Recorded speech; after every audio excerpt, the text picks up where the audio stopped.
d'aucuns considéreront que l'aventure se trouve parfois au seuil de sa porte. Nul besoin parfois de courir au bout du monde. La neige, tombée en abondance sur Arras, offre par son blanc manteau un nouveau regard sur des sentiers pourtant bien connus. Dès les premières minutes, des réviviscences des années de pandémie envahissent mon esprit. Même ambiance dans les rues délétères abandonnées à quelques passants courageux. Même les voitures s'offrent le luxe de finir dans le fossé, comme pour parachever le panorama post-apocalyptique que je m'amuse à dessiner dans ma tête.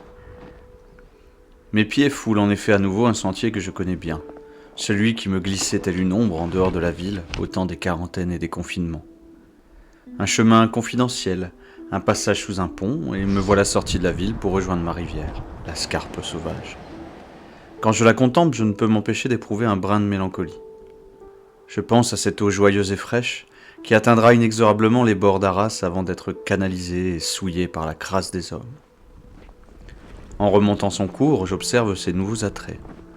Sertie dans son écrin de neige, les eaux de la rivière reflètent la lumière du soleil naissant aux couleurs ondoyantes. L'aube n'est jamais plus belle que dans la torpeur de l'hiver. Ce sentier, je l'ai déjà emprunté une nuit de Saint-Sylvestre.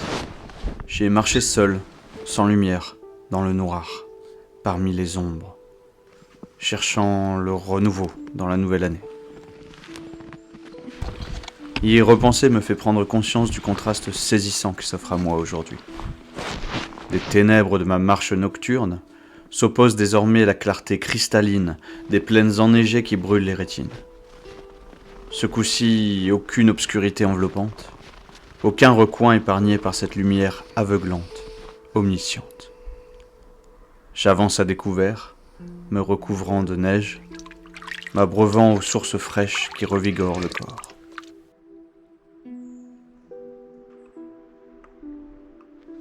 Nulle auberge n'attend le voyageur qui se rend sur les routes de Bray. Si les chevaux ont revêtu leurs blousons, nul poney fringant ne se profile à l'horizon. C'est dans mon bois, auprès de mon arbre, que je trouve un délicieux moment de repos. L'air que l'on y respire est plus doux, plus agréable. La forêt respire et m'accueille en son sein. L'odeur du tabac brun se mélange alors à celui de la verveine. Il est temps de repartir.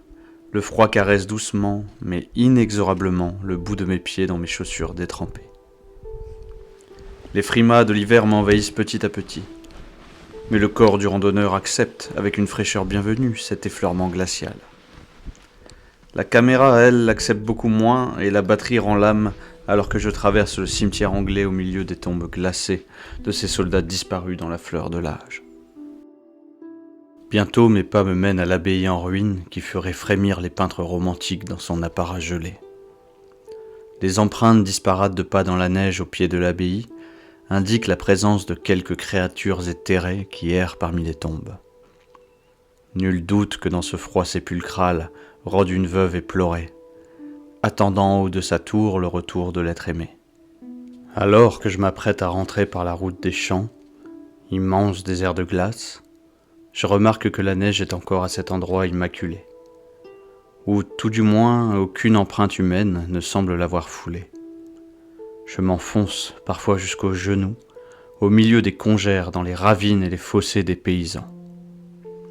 Et c'est alors, en observant les traces d'animaux sur la neige, oiseaux, renards, chevreuils, sangliers peut-être, que me revient en mémoire les paroles de Baptiste Morisot. Lui qui pistait les loups dans les neiges du Vercors, se souvenait marcher dans leurs pas pour ne pas chuter dans la neige. Et c'est donc là, dans ce fossé abandonné par l'homme, que je me suis mis inexorablement à suivre le chemin des bêtes.